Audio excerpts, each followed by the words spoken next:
உண்மைகளை உரத்து செல்லும் யூடிவியின் இரவு நேர பிரதான செய்திகளோடு இணைந்து கொள்ளும் நான் ராஷித் மல்கத்தீன். விரிவான செய்திகளுக்கு செல்வதற்கு முன்னர் முதலில் தலைப்புச் செய்திகள். சிங்கள மொழியில் தேசிய கீதத்தோடு ஆரம்பமான 73வது தேசிய சுதந்திர தினம். சுதந்திர தினத்தை முன்னிட்டு சர்வமத பிரார்த்தனைகள் இன்று. உயிர்த்த ஞாயிறு தாக்குதலின் சூத்திரதாரிகள் சட்டத்தின் முன் நிறுத்தப்படுவார்கள். சுதந்திர தினத்தில் ஜனாதிபதி உறுதி. පාස්කුවිරිදා ත්‍රස්තවාදී ප්‍රහාරය මේ මහා අපරාධය සැලසුම් කළහා එයට අනුබල දුන් වගකිය යුත්තන්ට නීතියට මුහුණ නොදී ගැලවී යන්නට අපි ඉඩ දෙන්නේ නැහැ. காணாமலாக்கப்பட்டோருக்கு நீதி கோரி வடக்கில் போராட்டம்.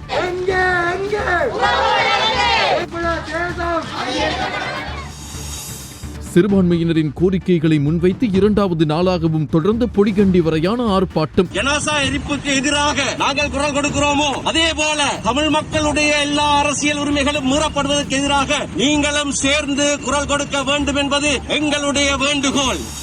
சர்வதேச சிவப்பு எச்சரிக்கை பெற்ற 129 இலங்கையர்களை நாட்டிற்கு அழைத்து வர திட்டம். අන්තර්ජාතික පොලිසිය විසින් අදාළ පුද්ගලයන් වෙත රතු නිවේදන නිකුත් කරනු ලබනවා. இவை எமது தலைப்பு செய்திகள். விரிவான செய்திகளில் முதலில் உள்நாட்டு செய்திகள்.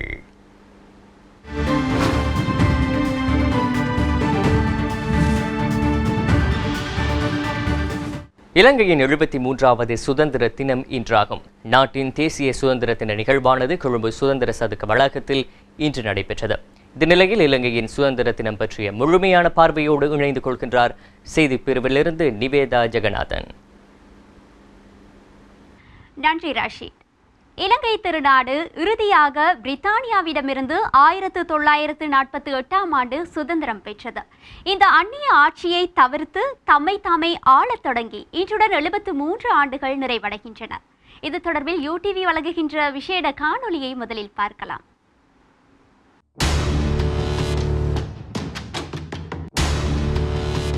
ஆரம்ப காலத்தில் இலங்கை பல பெயர்களால் அழைக்கப்பட்டாலும் ஐரோப்பிய காலனித்துவ சக்திகளின் வருகையின் பின்னர் பொதுவாக சிலோன் என்று அழைக்கப்பட்டது. 1815ஆம் ஆண்டளவில் முழு இலங்கையும் ஆங்கிலேயரின் நிர்வாகத்துக்குள் கொண்டுவரப்பட்டது. இலங்கையரின் சுதந்திர போராட்டம் இங்கிருந்தே ஆரம்பமாகின்றது என்று கூறலாம். 1831ஆம் ஆண்டில் அரசாங்க முறையில் மாற்றத்தை ஏற்படுத்தும் நோக்கத்துடன் கோல்ப்ரூக் ஆணைக்குழுவினர் முதல் முறையாக அவர்களது ஆட்சி முறையில் மறுசீரமைப்பு ஆலோசனையை சமர்ப்பித்தனர். பிரித்தானியர்களின் இந்த முயற்சி பெருமளவில் வெற்றியடையவில்லை. 1848ஆம் ஆண்டில் மாத்தளை பெருங்கிளர்ச்சி ஆரம்பமானதுடன் அது இலங்கை சுதந்திர போராட்டத்தின் இறுதி கிளர்ச்சியாக அமைந்தது. 1796ஆம் ஆண்டில் இலங்கையின் ஒரு பகுதி மாத்திரம் பிரிட்டனின் ஏகாதிபத்தியத்துக்கு அடிமைப்படுத்தப்பட்டிருந்தது. அதன் பின்னர் 1815ஆம் ஆண்டில் முழு நாடும் பிரிட்டனின் நிர்வாகத்துக்கு உட்பட்டிருந்த யுகம் 1948ஆம் ஆண்டு பிப்ரவரி மாதம் 4ஆம் தேதி முடிவுக்கு வந்தது. 1948ஆம் ஆண்டு பிப்ரவரி 4ஆம் தேதி இலங்கை மக்களுக்கு பூரண சுதந்திரம் கிடைத்தது. வரலாற்றின் ஆரம்பத்திலிருந்து தாய்நாட்டின் இறைமைக்காக இரத்தம் சிந்தியமை மற்றும் உயிரை தியாகம் செய்தவர்களின் எண்ணிக்கை அளப்பெரியதாகும்.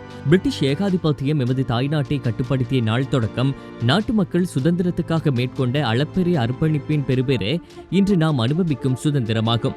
அடிமைப்படுத்தப்பட்ட காலப்பகுதியில் ஏற்பட்ட ஏகாதிபத்திய எதிர்ப்பு கிளர்ச்சி மத்தியில் உயிரை தியாகம் செய்த சிங்கள, தமிழ், முஸ்லிம், பரங்கியர் போன்ற நாட்டுப்பற்றை கொண்ட அனைவரையும் அவர்களது அர்ப்பணிப்பையும் நாம் மறந்துவிட முடியாது. நல்லிணக்கம், சகோதரத்துவம் ஊடாக நாமும் பெற்ற சுதந்திரத்தை கட்டிக்காக்க திடசங்கப்பம் பூணுவோம்.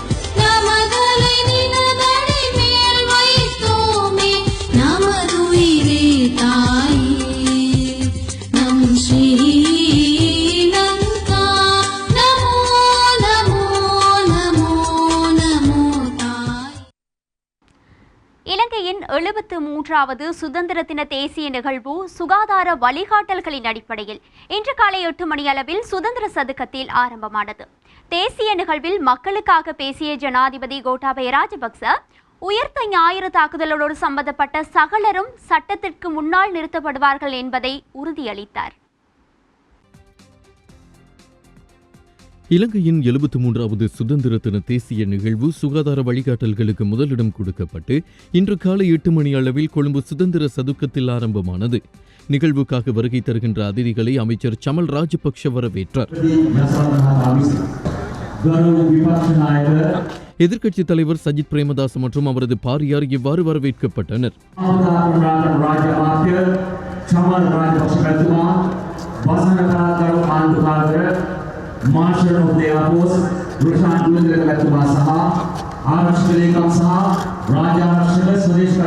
அதன் பின்னர் வருகை தந்து இலங்கை நாடாளுமன்ற சபாநாயகர் மஹிந்த யாப்பா அபேவர்தன மற்றும் அவரது பாரியாரும் அமைச்சரால் வரவேற்கப்பட்டனர். ஸ்ரீலங்கா பார்லிமென்ட்டுවේ ගරු කතානායක මහින්ද යාපා අබේවර්ධන මැතිතුමා සහ ඉවපතිගේ පැමිණීම පිළිගන්න වන්නේ ගරුවානි මාර්ග අමාත්‍ය සහ රාජ්‍ය ආරක්ෂක සුදේශකතුමා ආපදා කරුණාකර රාජ්‍ය අමාත්‍ය. கடந்த நல்லாட்சியின் தலைவராக இருந்த முன்னாள் ஜனாதிபதி மைத்ரிபால சிறிசேனவுக்கும் இந்த நிகழ்வுக்கு அழைப்பு விடுக்கப்பட்டிருந்த நிலையில் அவரும் வருகை தந்திருந்தார். සුදේශකතුමා ආපදා කරුණාකර රාජ්‍ය අමාත්‍ය ශාමල් රාජපක්ෂ මැතිතුමා සහ ආරක්ෂක ලේකම් සහ රාජ්‍ය ආරක්ෂක සුදේශකතුමා ආපදා කරුණාකර රාජ්‍ය අමාත්‍යාංශයේ ලේකම් ජෙනරල් කමල්.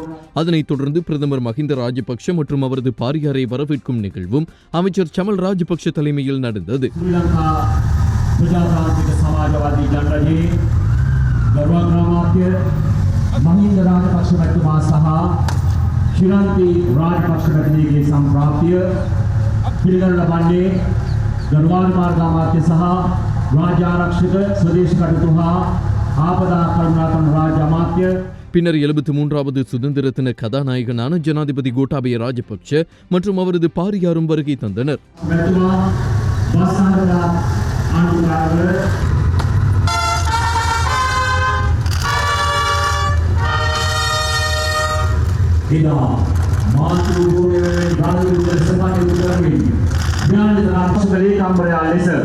තම සුවිශේෂී මෙහෙවර රට වෙනුවෙන් ඉටු කළ අතිගරු ජනාධිපති கோட்டாபய ராஜபக்ஷ மැතිතුමා. ஜனாதிபதி கோட்டாபய ராஜபக்ஷ தேசிய கொடியை ஏற்றி வைத்தவுடன் தேசிய கீதம் இசைக்கப்பட்டு நிகழ்வுகள் ஆரம்பமாயின. இம்முறை தேசிய கீதம் வலிமை போன்று இல்லாமல் சிங்கள மொழியில் மட்டுமே இசைக்கப்பட்டிருந்தது.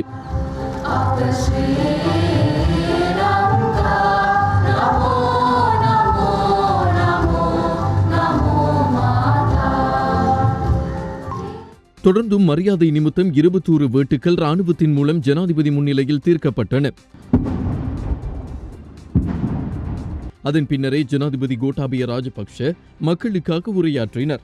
නිදහස දිනා ගැනීම සඳහා විවිධ කැපකිරීම් කළ සිංහල දමිල මුස්ලිම් මැලේ බර්ග විවිධ ජන කොටස්වලට අයත් සියලුම නායකයන්ට අද දිනේ අපේ ගෞරවය පුද කරනවා. நமது தாய்நாடு காலனித்துவவாதிகளிடமிருந்து சுதந்திரம் பெற்று 73 ஆண்டுகளாகின்றன. சுதந்திரத்தை வென்றெடுக்க பல்வேறு தியாகங்களை செய்த சிங்கள, தமிழ், முஸ்லிம் மற்றும் மலாயர், பரங்கியர் போன்ற பல்வேறு சமூகங்களையும் சேர்ந்த அனைத்து தலைவர்களுக்கும் இன்றைய தினம் நாங்கள் மரியாதை செலுத்துகிறோம். அதேபோன்று தேசத்தின் சுதந்திரத்திற்காகவும் இறைமைக்காகவும் தங்கள் உயிர்களை தியாகம் செய்த பல்வேறு அர்ப்பணிப்புகளை செய்த படை வீரர்களையும் நான் நன்றியுடன் நினைவு கூறுகிறேன். சுதந்திரம் பெற்ற 73 ஆண்டுகளில் ஒரு தேசமாக நாம் பல்வேறு சவால்களுக்கு முகம் கொடுத்திருக்கிறோம். மதம் மற்றும் இன அடிப்படையிலான மோதல்கள், இனவாத மற்றும் பயங்கரவாத நடவடிக்கைகள், தேவையற்ற வெளிநாட்டு அழுத்தங்கள் மற்றும் அரசியலமைப்பு நெருக்கடிகள் போன்ற பல பிரச்சினைகளை அவ்வப்போது எதிர்கொண்டோம். தேசிய பாதுகாப்பை உறுதி செய்தல், எமது நாட்டில் வாழும் பல்வேறு இனத்தவர்களுக்கிடையில் உண்மையான நல்லிணக்கத்தை ஏற்படுத்துதல், வறுமையை முற்றாக ஒழித்து வலுவான பொருளாதாரத்தை கட்டியெழுப்பி நிலையான அபிவிருத்தியை ஏற்படுத்தும் சவால் இன்னும் எமக்கு முன்னுள்ளது. මම සිංහල බෞද්ධ නායකයෙක්. ඒ ප්‍රකාශ කරන්නට මම කිසිවිටකත් මැලිවන්නේ නැහැ. මම මේ රට පාලනය කරන්නේ බෞද්ධ ඉගැන්වීම් වලට අනුවයි. நான் ஒரு சிங்கள பௌத்த தலைவர். அதை வெளிப்படுத்த நான் ஒருபோதும் தயங்க மாட்டேன். பௌத்த போதனைகளின்படியே நான் இந்த நாட்டை நிர்வகிக்கிறேன். அனைத்து சமயங்களுக்கும் அனைத்து இனங்களுக்கும் உரிய கௌரவத்தை அளிக்கும் அகிம்சையும் அமைதியும் கொண்ட பௌத்த தத்துவத்தில் எமது நாட்டில் உள்ள அனைத்து மக்களுக்கும் அனைத்து இனங்களுக்கும் நாட்டில் நடைமுறையில் உள்ள சட்ட கட்டமைப்பிற்குள் சரிசமமாக சுதந்திரத்தை அனுபவிக்கும் உரிமையுண்டு. நாங்கள் எப்போதும் சட்டத்தின் ஆட்சியை மதிக்கின்றோம். கடந்த காலத்தில் சட்டத்தை நடைமுறைப்படுத்தும் நிறுவனங்கள் மற்றும் நீதித்துறை மீது அரசியல்வாதிகள் மேற்கொண்டிருந்த அழுத்தத்தை மக்கள் நிராகரித்தனர். சட்டத்தை நடைமுறைப்படுத்தும் அதிகாரிகளிடமிருந்து நியாயமான, பக்கசார்பற்ற மற்றும் திறமையான சேவையை மக்கள் எதிர்பார்க்கிறார்கள். ජනතාවගේ විශේෂ අවධානයට ලක්වී ඇති පාස්කුවිරිදා ත්‍රස්තවාදී ප්‍රහාරය මහ බැංකු වංචාවැනි අපරාධ සම්බන්ධයෙන් කඩිනමින් පියවර ගන්නා ලෙසට මම නීති දෙපාර්තමේන්තුවට උපදෙස් දී ලබා දී තිබෙනවා. அதன்படி மக்களின் முக்கிய கவனத்தை ஈர்த்த உயிர்த்த ஞாயிறு பயங்கரவாத தாக்குதல் மற்றும் மத்திய வங்கி மோசடி போன்ற குற்றங்களுக்கு எதிராக உடனடியாக நடவடிக்கை எடுக்க சட்டமா அதிபர் திணைக்களத்துக்கு நான் அறிவுறுத்தியுள்ளேன். உயிர்த்த ஞாயிறு தாக்குதல் குறித்து ஆராய நியமிக்கப்பட்ட ஜனாதிபதி ஆணைக்குழுவின் பணிகள் நிறைவுற்றதுமே அந்த அறிக்கையின் பரிந்துரைகளை நடைமுறைப்படுத்த நடவடிக்கை எடுக்கப்படும். மேலும் கடந்த பாராளுமன்றத்தினால் இது பற்றி ஆராய்வதற்காக நியமிக்கப்பட்ட தேசிய பாதுகாப்பு குறித்த கண்காணிப்பு செயற்குழுவின் பரிந்துரைகளும் கவனத்தில் கொள்ளப்பட்டு உயிர்த்த ஞாயிறு தாக்குதலுடன் சம்பந்தப்பட்ட அனைத்து தரப்பினருக்கும் எதிராக நடவடிக்கை எடுக்கப்படும். இந்த கொடூரமான குற்றத்தை திட்டமிட்ட உதவி ஒத்தாசைகள் வழங்கிய பொறுப்பானவர்கள் எவரும் சட்டத்திற்கு முகம் கொடுக்காமல் தப்பிக்க நாங்கள் அனுமதிக்க மாட்டோம். அதேபோன்று இந்த நாட்டில் தீவிரவாதம் மீண்டும் தலை தூக்கவும் நாம் இடமளிக்க மாட்டோம். මේ මහා අපරාධය සැලසුම් කළහා එයට අනුබල දුන් වගකිය යුත්තන්ට නීතියට මුහුණ නොදී ගැලවී යන්නට අපි ඉඩ දෙන්නේ නැහැ. ඒ වගේම අන්තවාදයට නැවත මේ රට තුල හිස ඔසවන්නවටත් අපි ඉඩ දෙන්නේ නැහැ. இம்முறை படை வீரர்கள் போலீசார் அடங்கலாக சுமார் 6000 பேர் சுதந்திர தின அணிவகுப்பு மரியாதை நிகழ்வில் கலந்து கொண்டனர். அதன்படி முப்படைகளின் தளபதிகளின் வழிகாட்டல்களின் கீழ் ராணுவ மரியாதை அணிவகுப்பு, விமானப்படை மரியாதை அணிவகுப்பு, கடற்படை மரியாதை அணிவகுப்பு என்பன நடைபெற்றன.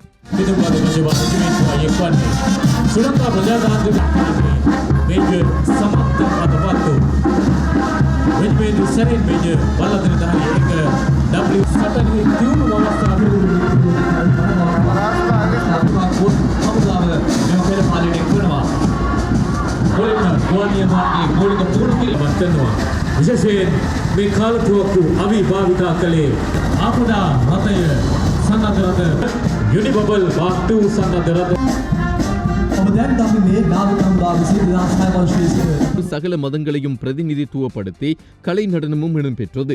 அத்தோடு 73வது தேசிய சுதந்திர தின நிகழ்வும் நிறைவுக்கு வந்தது.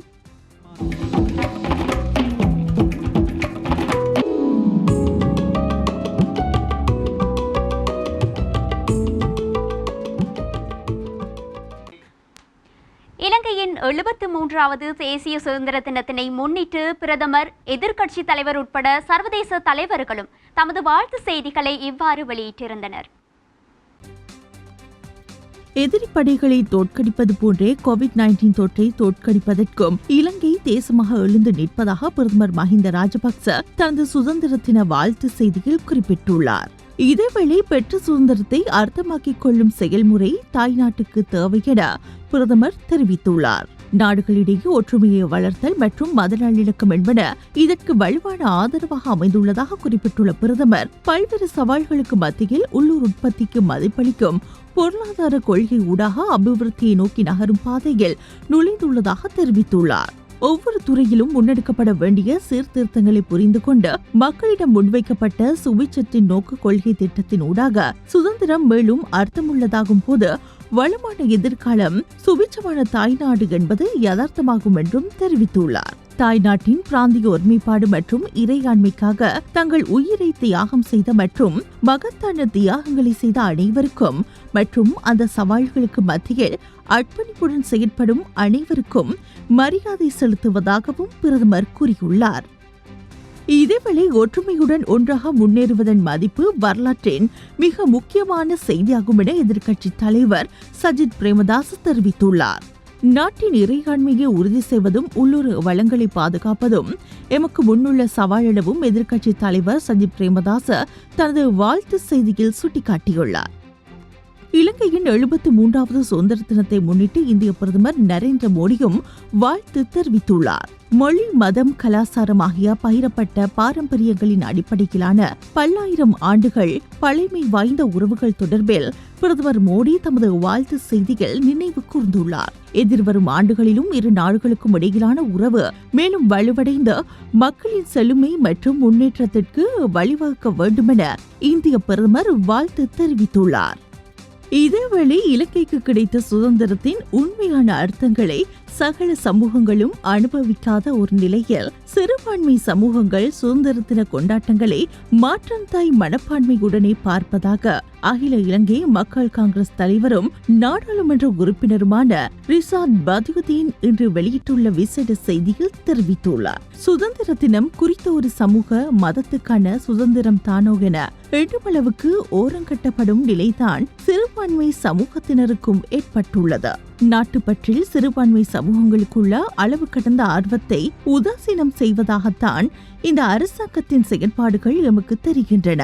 இது தமிழ் மொழியில் தேசிய கீதம் மறுக்கப்படுவதிலிருந்து ஊர்ஜிதமாகின்றது. எனவே தனித்த ஒரு சமூகத்துக்கான கொண்டாட்டங்களாகவன்றி சகலரையும் நாட்டுப்பற்றோடு நேசிக்கின்ற சுதந்திர தின ஏற்பாடுகளைத்தான் நாம் எதிர்பார்க்கின்றோம். இருந்தும் அரசியல் நோக்கங்களுக்காக ஒதுக்கப்பட்டாலும் நாட்டுப்பற்றை கைவிடும் மனநிலையில் சிறுபான்மையினர் இல்லை என்பதை ஆணித்தரமாக கூற விரும்புகின்றோம் என ரிசாத் பதியுதீன் தெரிவித்துள்ளார்.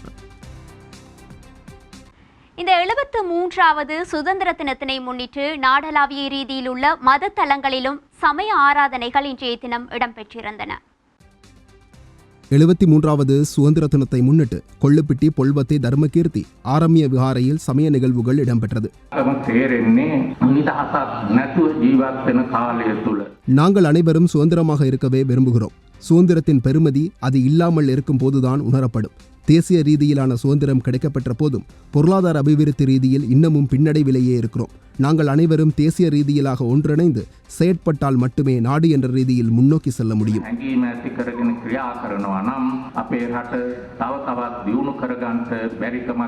இதேவேளை கத்தோலிக்க சமய பிரார்த்தனைகள் பொரலை கத்தோலிக்க தேவாலயத்தில் இடம்பெற்றது.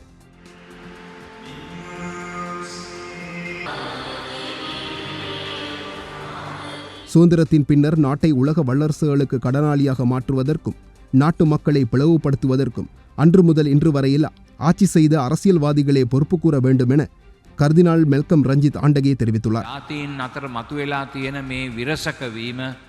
நாட்டுக்குள் இருக்கின்ற பிரச்சினைகளை எங்களுக்குள்ளேயே தீர்த்து கொள்ளாமல் வெளிநாடு உதவிகளை எதிர்பார்ப்பதினால் மீண்டும் சுதந்திரத்தை இழந்து அடிமையான யுகத்தை நோக்கி பயணிக்க நேரிடலாம். கடந்த வருடம் ஏப்ரல் மாதம் இடம்பெற்ற உயிர்த்த ஞாயிறு தாக்குதல் தற்பொழுது நினைவுக்கு வருகிறது. 30 வருட யுத்தத்தின் பின்னர் மீண்டும் நாடு என்ற ரீதியில் மீளெழுச்சி பெற்று வரும் போது அதனை பிளவுபடுத்துவதற்காக முயன்றது யார்? உயிர்த்த ஞாயிறு தாக்குதல் சம்பவம் தொடர்பிலான அறிக்கை ஜனாதிபதியிடம் வழங்கப்பட்டுள்ளது.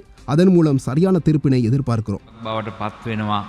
යම් කිසි දෙයක් අවශ්‍ය නම් අපේ සංස්කෘතිය සભ્યත්වයට අනුව ජීවත් වෙන්නට අපි එකමුතුව කටයුතු කළ යුතුයි. சுதந்திர தினத்தை முன்னிட்டு இஸ்லாமிய சமய நிகழ்வுகள் கொழும்பு 4 ஹைராத் ஜும்மா பள்ளிவாசலில் இடம்பெற்றது. நாடு என்ற ரீதியில் நாங்கள் ஒன்றுபட வேண்டியுள்ளது. எமது தேவைகளை மாற்றங்களை நாமே பேசி தீர்த்துக் கொள்வோம். அனைவரும் ஒன்றிணைந்து செயற்பட்டால் மட்டுமே சர்வதேச சக்திகளை எதிர்கொண்டு நாடு என்ற ரீதியில் முன்னோக்கி செல்ல முடியும்.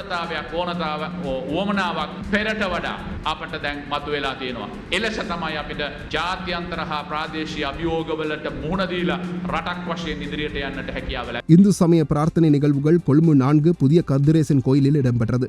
குறித்த நிகழ்வில் அமைச்சர் டக்ளஸ் தேவானந்தா கலந்து கொண்டிருந்தார்.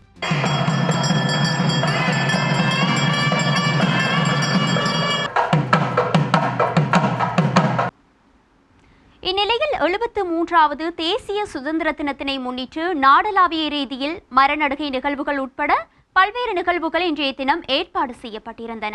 அவற்றின் தொகுப்பினை அடுத்து பார்க்கலாம். கொழும்பு 5 மைரா வீதியில் அமைந்துள்ள தொடர்மாடி வீட்டு திட்டத்திலும் இன்று சுதந்திர தின நிகழ்வு கொண்டாட்டங்கள் இடம்பெற்றன. இலங்கையின் 73வது சுதந்திர தின நிகழ்வு கண்டி மாநகர சபையிலும் இன்று காலை இடம்பெற்றது.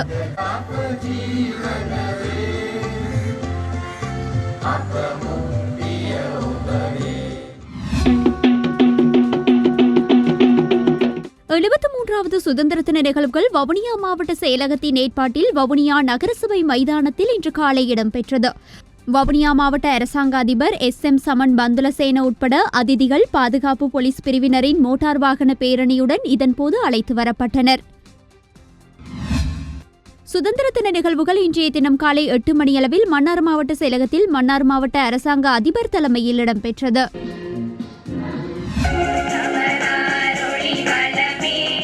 முல்லைத்தீவு மாவட்டத்திலும் 73வது சுதந்திர தினம் முன்னெடுக்கப்பட்டது. முல்லைத்தீவு மாவட்ட செயலகத்தில் மாவட்ட செயலாளர் க விமலநாதன் தலைமையில் தேசிய கொடி ஏற்றப்பட்டு தேசிய கீதம் பாடப்பட்டு அகவணக்கமும் செலுத்தப்பட்டது. நாட்டின் 73வது சுதந்திர தினத்தை முன்னிட்டு ஓட்டுமாவடி பிரதேச செயலகம் பிரதேச செயலாளர் வி தவராஜனின் தலைமையில் பல்வேறு வேலை திட்டங்கள் நடத்தப்பட்டன. கண்டி தாருல் ஆயிஷா அரபு கல்லூரியில் 73வது இலங்கையின் சுதந்திர தினத்தை அரபு கல்லூரியின் அதிபர் மௌலவி ஹசன் ரியாஸ் தலைமையில் இடம்பெற்றது. 73வது சுதந்திர தின நிகழ்வுகள் மட்டக்களப்பு மாவட்ட செயலகத்தில் அரசாங்க அதிபர் கே கருணாகரன் தலைமையில் காலை 8 மணியளவில் சுகாதார வழிமுறைகளை பின்பற்றியவாறாக மாவட்ட செயலக உத்தியோகத்தர்களின் பங்கேற்புடன் இடம்பெற்றது.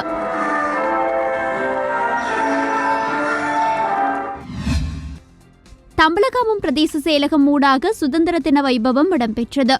தம்பலகாமம் பிரதேச செயலாளர் கே ஸ்ரீபதி தலைமையில் இடம்பெற்ற நிகழ்வில் மரநடுகை வைபவமும் இடம்பெற்றது. மருதமுனை அன்னஹலா அரபு கல்லூரி ஏற்பாடு செய்த 73வது சுதந்திர தின நிகழ்வுகள் கல்லூரி அதிபர் அபு உபைதா தலைமையில் கல்லூரி வளாகத்தில் இடம்பெற்றது. கல்முனை மாநகர சபை ஏற்பாடு செய்த 73வது சுதந்திர தின நிகழ்வுகள் மாநகர சபை முதல்வரும் சட்டத்தரணியுமான AM ரகீப் தலைமையில் நகரின் கல்முனை வாசலில் அரங்கில் இடம்பெற்றது. 73வது சுதந்திர தினத்தையொட்டி ஷியான் ஃபவுண்டேஷன் ஏற்பாடு செய்த சுதந்திர தின நிகழ்வுகள் ஒல்லிக்குளம் அல் ஹம்ரா வித்தியாலயத்தில் வெகு சிறப்பாக இடம்பெற்றது. ஷியான் ஃபவுண்டேஷனின் பணிப்பாளர் டாக்டர் MR ருஸ்கான் தலைமையில் தேசிய கொடி ஏற்றப்பட்டு இலங்கையில் அழிந்து வரும் மூலிகைகளை பாதுகாக்கும் வகையில் மூலிகை மரநடுகை திட்டம் ஒன்றும் ஆரம்பித்து வைக்கப்பட்டது.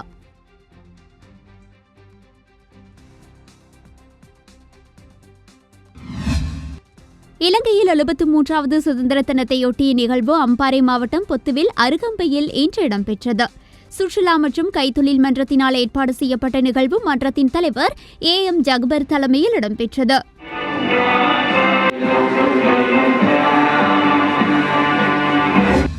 எழுபத்து சுதந்திர தினத்தை முன்னிட்டு கிண்ணியாவில் பல இடங்களில் பல்வேறு நிகழ்வுகள் இன்று இடம்பெற்றன.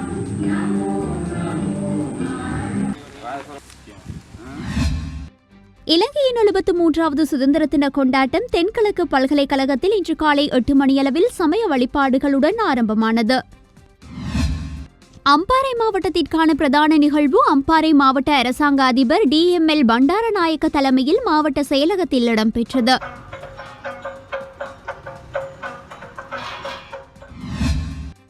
சமாந்துறை பிரதேச செயலகத்தில் பிரதேச செயலாளர் SLM ஹனீஃபா தலைமையில் இன்று காலை பிரதேச செயலக வளாகத்தில் நிகழ்வுகள் இடம்பெற்றன.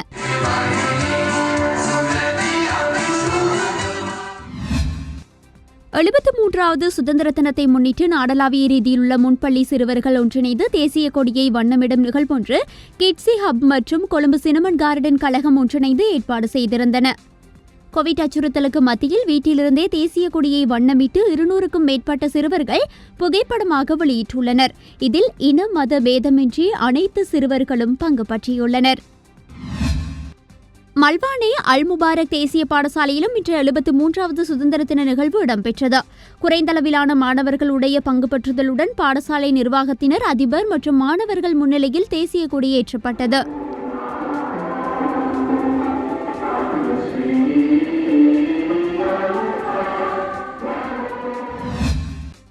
வடமாகாண ஆளுநர் கலந்து கொண்ட சுதந்திர தின நிகழ்வு இன்று கிளிநொச்சியில் இடம்பெற்றது.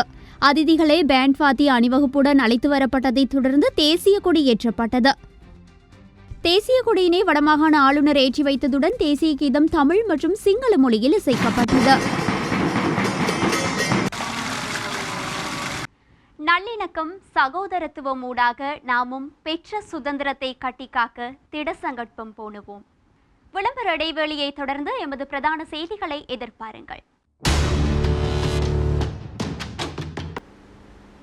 சிறுபான்மை இனத்தவர்களின் சில கோரிக்கைகளை முன்வைத்து பொத்துவில் முதல் பொலிகண்டி வரையிலான 2வது நாள் தொடர் போராட்ட பேரணி இன்று மட்டக்களப்பு தாளங்குடா தேவாலயத்திலிருந்து ஆரம்பிக்கப்பட்டுள்ளது. இந்த தொடர் போராட்டம் வடக்கு, கிழக்கு சிவில் அமைப்புகள், பொது அமைப்புகள், தமிழ் தேசிய கட்சிகளின் ஒன்றிணைந்த ஏற்பாட்டில் முன்னெடுக்கப்பட்டு வருகின்றது. தமிழ் பேசும் மக்களின் பூர்வீக நிலங்கள் உட்பட இலங்கை முழுவதும் திட்டமிட்டு நடாத்தப்படும் இன அழைப்பு நடவடிக்கைகளுக்கு எதிராகவும் ஐக்கிய நாடுகள் மனித உரிமை பேரவைக்கு வடகிழக்கு தமிழ் கட்சிகள் மற்றும் சிவில் சமூக அமைப்புகள் பல்சமய ஒன்றியங்கள் இணைந்து அனுப்பி வைக்கப்பட்ட கோரிக்கைகளை நடைமுறைப்படுத்த கோரியும் மலையக தோட்ட தொழிலாளர்களின் நாளாந்த வேதனத்தை 1000 ரூபாவாக உயர்த்த கோரியும் முஸ்லிம் மக்களின் மத நம்பிக்கைகளை மதிக்க கோரியும் பொத்துவில் முதல் பொலிகண்டி வரையான தொடர் போராட்டம் முன்னெடுக்கப்படுகிறது.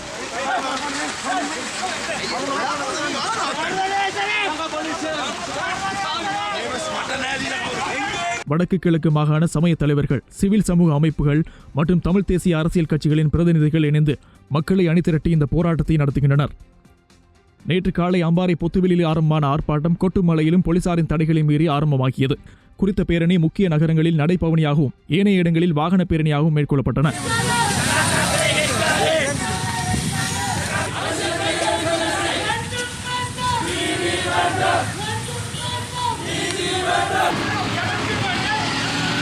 இரண்டாவது நாள் தொடர் போராட்ட பேரணி இன்று மட்டக்களப்பு தாளங்குடா தேவாலயத்திலிருந்து ஆரம்பிக்கப்பட்டுள்ளது. இரண்டாவது நாளாக தொடரும் நீதி கோரிய பேரணியில் கோஷங்கள் எழுப்பியவாறு பேரணி தொடர்கிறது.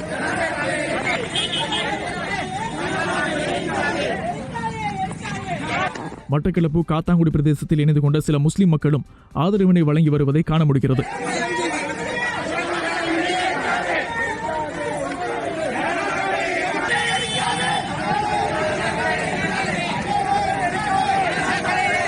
எண்ணிக்கையில் குறைவான தமிழ் பேசும் சமூகத்தை பிரித்து ஆளுகின்றனர் என கூட்டமைப்பின் ஊடக பேச்சாளர் எம்.ஏ. சுமந்திரன் தெரிவித்துள்ளார். எண்ணிக்கையிலே மட்டும்தான் சிறுபான்மையினர், எங்களை சிறுபான்மை இனங்கள் என்று நாங்கள் அழைப்பதில்லை.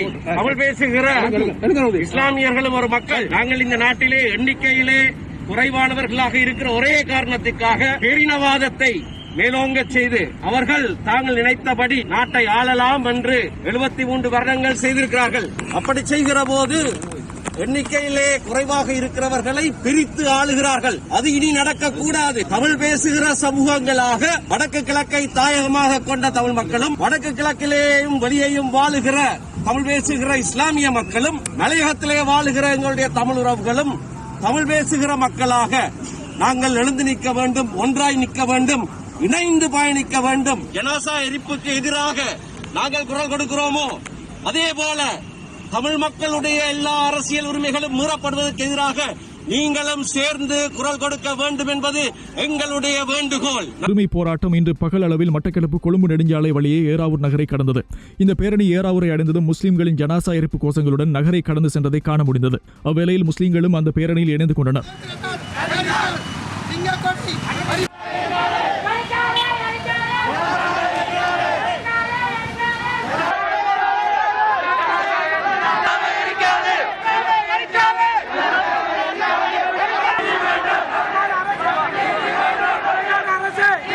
ஜனாசாக்கள் பிரச்சனை தொடர்பிலே உச்ச நீதிமன்றத்திலே எந்தவித கட்டணமும் இல்லாமல் முஸ்லிம் சமூகத்தின் ஜனாசாக்களை மீள கொடுக்க வேண்டும் என்று தனது வாதாட்ட திறமையை இந்த சமூகத்தின் பேர் கொண்ட நம்பிக்கையின் மீது அவர் காட்டியமைக்காக முஸ்லிம் சமூகம் அவருக்கு என்றென்றும் தனிப்பட்ட முறையிலே கடன் இருக்க வேண்டும் என்பது என்னுடைய எதிர்பார்ப்பு. இந்த பயணம் நாங்கள் நினைக்கிறோம் எதிர்காலத்திலே ஒற்றுமைப்பட்ட ஒரு பயணமாக இருக்க வேண்டும் என்ற ஒரு பலமான பிரார்த்தனை இடத்திலே இருக்கிறது.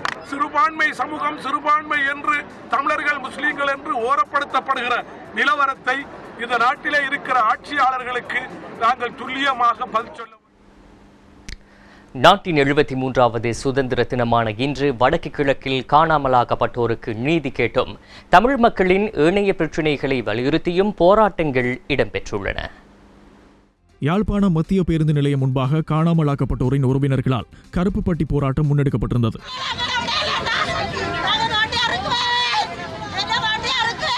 இந்த போராட்டத்தில் காணாமலாக்கப்பட்டோரின் உறவினர்களுடன் தமிழ் அரசியல் பிரதிநிதிகள், சிவில் அமைப்பினர் மற்றும் பொதுமக்களும் கலந்து கொண்டிருந்தனர்.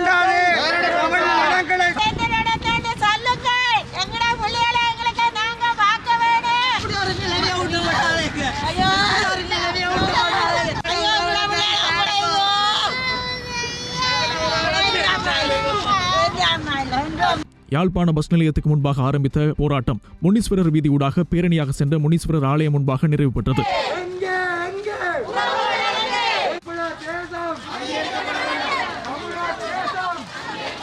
எங்களுக்கு தமிழர்களின் கருப்பு தினம், எங்களுக்கு சுதந்திர தினமே எங்களுக்கு கிடையாது. எங்கட பிள்ளைகள் எப்ப வருவார்கள், நாங்கள் எப்ப நிம்மதியா இருப்போம், எங்கட நாடு எங்கட இடம் எப்படி சுதந்திரமா இருக்கும், அப்பதான் எங்களுக்கு விடிவு கிடைக்கும் என்று நாங்கள் இருக்கின்றோம். கிளிநொச்சியில் காணாமலாக்கப்பட்டவர்களின் உறவுகளின் சங்கத்தினால் கிளிநொச்சி கந்தசுவாமி ஆலயம் முன்பாக கவனஈர்ப்பு போராட்டம் ஒன்று இன்று முன்னெடுக்கப்பட்டது. இன்று காலை குறித்த கவனஈர்ப்பு போராட்டம் கிளிநொச்சி கந்தசுவாமி ஆலயம் முன்பாக இடம்பெற்றது. இதன்போது காணாமலாக்கப்பட்டவர்களின் உறவுகளால் கருப்பு பட்டி அணிந்து போராட்டம் முன்னெடுக்கப்பட்டதுடன் பதாதைகளையும் கருப்பு கொடிகளையும் அவர்கள் ஏந்தியிருந்தனர்.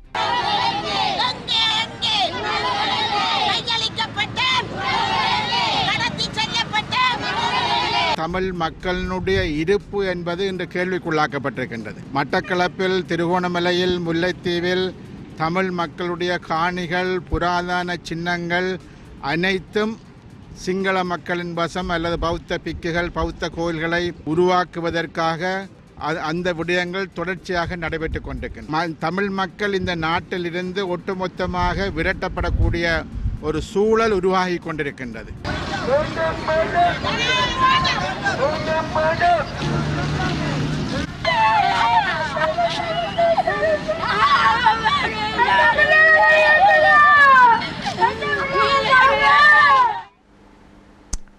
தோட்ட தொழிலாளர்களின் 1000 ரூபாய் அடிப்படை சம்பளம் கோரி நாளைய தினம் ஒரு நாள் அடையாள வேலை நிறுத்த போராட்டம் ஒன்று முன்னெடுக்கப்படவுள்ளது.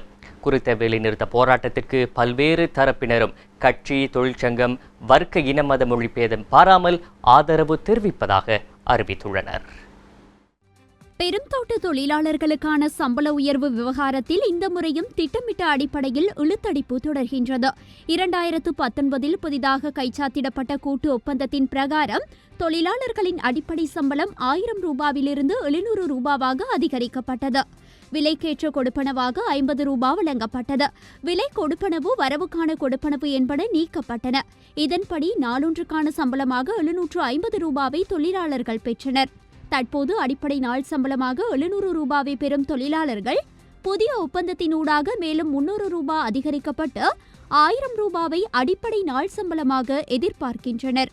எனினும் அடிப்படை நாள் சம்பளமாக 1000 ரூபாவை வழங்க முடியாது என தோட்ட கம்பெனிகள் திட்டவட்டமாக அறிவித்துவிட்டன.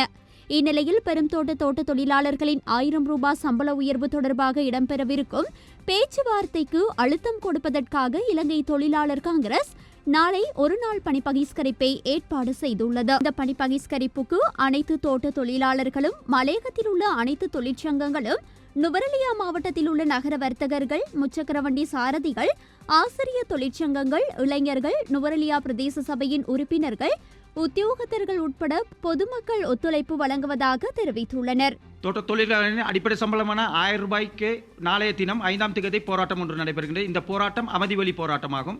அதேபோல் ஆசிரியர் சங்கங்கள், வாகன சாரதிகள், வர்த்தகர்கள், அதேபோல் விவசாயிகள் அனைவரும் இதற்கு ஒத்துழைப்பு வழங்குவதாக கூறியிருக்கின்றார்கள். ஆகவே அடிப்படை சம்பளமான 1000 ரூபாய் இந்த கம்பெனிக்காரர்கள் கட்டாயம் கொடுக்க வேண்டும் என்பதே எமது நிலைப்பாடாகும். அரசாங்கத்துக்கு எதிராக, ஏனைய கட்சிகளுக்கு எதிராக இந்த போராட்டம் அல்ல, இது கம்பெனிக்காரர்களுக்கான போராட்டமாகும். நாளை மலையகம் தழுவிய ஒரு நாள் அடையாள போராட்டத்திற்கு மலையக மக்கள் முன்னணி தனது ஆதரவை தெரிவிப்பது என்பதை நாங்கள் ஏற்கனவே தெரிவித்திருக்கின்றோம். சில தொழிற்சங்கங்கள் ஒன்றாக இணைந்து செயற்பட்டு இந்த 1000 ரூபாய் சம்பளத்தை வாங்க வேண்டும் என்ற அடிப்படையிலே ஒரு நாள் மலையகம் தழுவிய போராட்டத்தை ஆரம்பித்திருக்கின்ற இந்த நிலையிலே தொழிலாளர்களுடைய நன்மை கருதி அவர்களுடைய தொழிலாளர்கள் தங்கள் மத்தியிலே பிரிவினையை ஏற்படுத்தக்கூடாது என்பதற்காக அனைத்து தொழிலாளர்களும் ஒன்றிணைந்து நாளைய போராட்டத்திலே கலந்து கொள்ள வேண்டும் என்பது எங்களுடைய கருத்தாக இருக்கின்றது. நாம் கண்ணால் கண்டதை சொல்கிறோம். காலையில 6 மணிக்கு அவர்கள் இந்த மழையில, இந்த பனியில, இந்த மலைக்கு மேலே ஏறி அட்டைகள் கடிக்கின்றது. சில எத்தனையோ பேர குளவிகள் கொத்தி இருக்கிறது, உயிர்களும் போயிருக்கிறது. அப்பையும் அவர்கள் எந்த அளவு சொல்வது என்று சொன்னால், தான் பெற்ற பிள்ளையை கூட அவர்களுக்கு வளர்க்க முடியாமல் அங்கே ஒரு இடத்திலே போட்டுவிட்டு அவர்கள் இங்கே ஏறி அங்கே கொழுந்துகளை பறித்துக் கொண்டிருக்கிறார்கள். வெயிலை பார்க்கிறார்களா, மழையை பார்க்கிறார்களா? தயவு செய்து கொஞ்சம் யோசி. நீங்கள் எப்பொழுது இவர்களுக்கு கொடுக்கணும் என்ற நியத்தின் எண்ணம் உங்களுக்கு வருகிறதோ கண்டிப்பாக கடவுளும் உங்களுக்கு முகம் பார்ப்பார். வேலைக்காரர்களுக்கு வேலை கூலியை கொடுத்து விடுங்கள், அவருடைய வியர்வை காய்வதற்கு முன்னாலே என்று இதுவரை நாட்டில் 1,39,000க்கும் அதிகமானவர்களுக்கு அஸ்ட்ராசெனிகா கோவிட் தடுப்பூசி செலுத்தப்பட்டுள்ளது. இந்த நிலையில் கோவிட் தொற்றிலிருந்து குணமடைந்தவர்களுடைய மொத்த எண்ணிக்கை 60,000ஐ தாண்டியுள்ளது.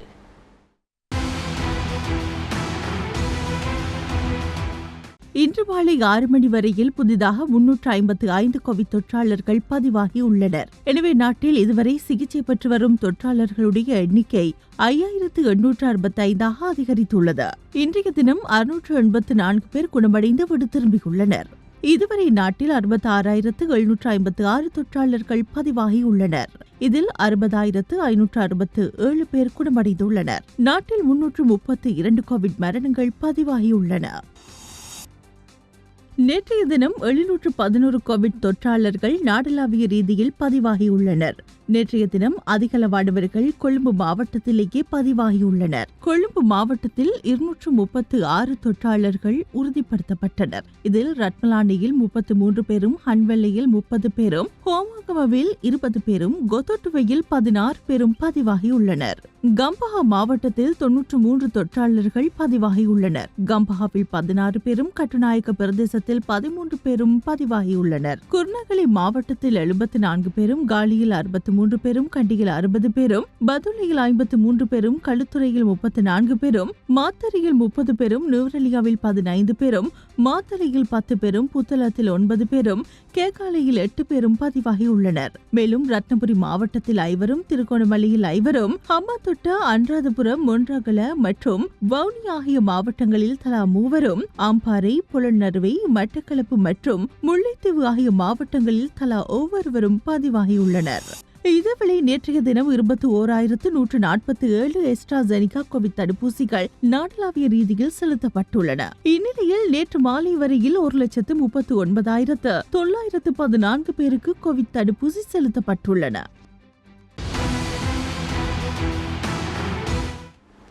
பிடியாணை பிறப்பிக்கப்பட்ட மற்றும் குற்ற செயல்களில் ஈடுபட்டு நாட்டை விட்டு தப்பி சென்ற நபர்களை மீண்டும் நாட்டிற்கு அழைத்து வருவதற்கு நடவடிக்கை எடுக்கப்பட்டுள்ளதாக போலீஸ் ஊடக பேச்சாளர் அஜித் ரோஹன தெரிவித்துள்ளார்.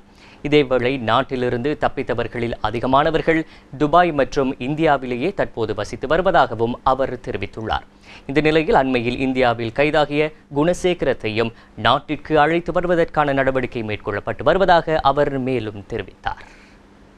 දැනට දින කීපයකට පෙර ඉන්දියාවේදී කිඹුලා ඇලේ ගුණා නොහොත් ගුණසේකරම් නැමැති සැකකරු ඉන්දියානු පොලිසිය විසින් අත්අඩංගුවට ගනු ලැබුවා.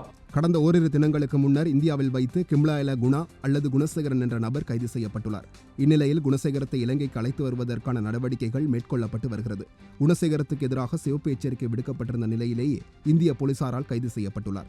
சர்வதேச உடன்படிக்கைகளுக்கு அமைய ஒரு நாட்டில் பிடியாணை பிடிக்கப்பட்ட நபர் ஒருவர் நாட்டிலிருந்து தப்பிச் செல்லும் நிலையில் குறித்த பிடியாணையானது பிரான்சின் லியோன் நகரத்தில் அமைந்துள்ள சர்வதேச போலீஸ் தலைமையகத்துக்கு அறிவிக்கப்படும். இதன் பின்னர் குறித்த தரவுகளை பரிசீலனை செய்து பிடியாணை பிறப்பிக்கப்பட்ட நபருக்கு எதிராக සිවප එච්චරිකය විකපඩු අන්තර්ජාතික පොලිසිය විසින් අදාළ පුද්ගලයින් වෙත රතු නිවේදන නිකුත් කරනු ලබනවා. අද වන විට ශ්‍රී ලංකාවෙන් පිටත මේ ආකාරයට පලා ගොස් සිටින පුද්ගලයින් 129 දෙනෙක් සම්බන්ධයෙන් රතු නිවේදන නිකුත් කර තිබෙනවා. මේ අතර இதுவரை இலங்கையிலிருந்து தப்பிச் சென்ற 129 பேருக்கு எதிராக சிவப்பு எச்சரிக்கை விடுக்கப்பட்டுள்ளது. இதில் 24 பேர் பாரதூர குற்றச்செயல்களுடன் தொடர்புடையவர்கள், சுமார் 40 பேர் நிதி மோசடி மற்றும் போதைப்பொருள் குற்றச்செயல்களுடன் தொடர்புடையவர்கள். இவர்களில் அதிகமானவர்கள் துபாயில் வசிக்கின்றனர். மேலும் ஐரோப்பியா மற்றும் இந்தியா ஆகிய நாடுகளிலும் வசித்து வருகின்றனர். இதேவேளை இலங்கைக்குள் குற்றச்செயல் ஒன்றை செய்துவிட்டு நாட்டை விட்டு வெளியேறியுள்ள 87 பேருக்கு எதிராக இலங்கை போலீசாரின் கோரிக்கைக்கு அமைய சர்வதேச போலீசாரிடம் நீல நிற சிவப்பு எச்சரிக்கை மேற்கொள்ளப்பட்டுள்ளது. இவ்வாறு நீல எச்சரிக்கை மற்றும் சிவப்பு எச்சரிக்கை விடுக்கப்பட்டுள்ள நபர்கள் தொடர்பில் தொடர்ச்சியாக கண்காணித்து அவர்களை நாட்டுக்குள் அழைத்து வருவதற்கு தேவையான நடவடிக்கைகள் தற்பொழுது எடுக்கப்பட்டுள்ளது. මේ නිකුත් කර ඇති සියලු නිල් නිවේදන රතු නිවේදන සම්බන්ධයෙන් විපරම් කරමින් අදාළ පුද්ගලයින් මෙරටට ගෙන්වා ගැනීමට අවශ්‍ය කටයුතු මේ වන විටත් කෙරෙමින් පවතිනවා. විශේෂයෙන්ම එක්සත් අරාබි එමිරාජ්‍යයේ ඩුබායි නගරය ආශ්‍රිතව සහ ඉන්දියාව ආශ්‍රිතව මෙම පැනගිය සැකකරුවන්ගෙන් වැඩිම පිරිසක් සිටින බවටයි වාර්තා වී තිබේ. யூடிவி இரவு நேர பிரதான செய்திகளில் தொடர்வது சர்வதேச செய்திகள். இந்த அளவில் யூடிவி இரவு நேர பிரதான செய்தி அறிக்கையை நிறைவுக்கு கொண்டு வருகின்றோம். எமது அடுத்த பிரதான செய்தி நாளை மதியம் 1 மணிக்கு எதிர்பாருங்கள். தொடர்ந்தும் யூடிவி நிகழ்ச்சிகளோடு இணைந்திருங்கள்.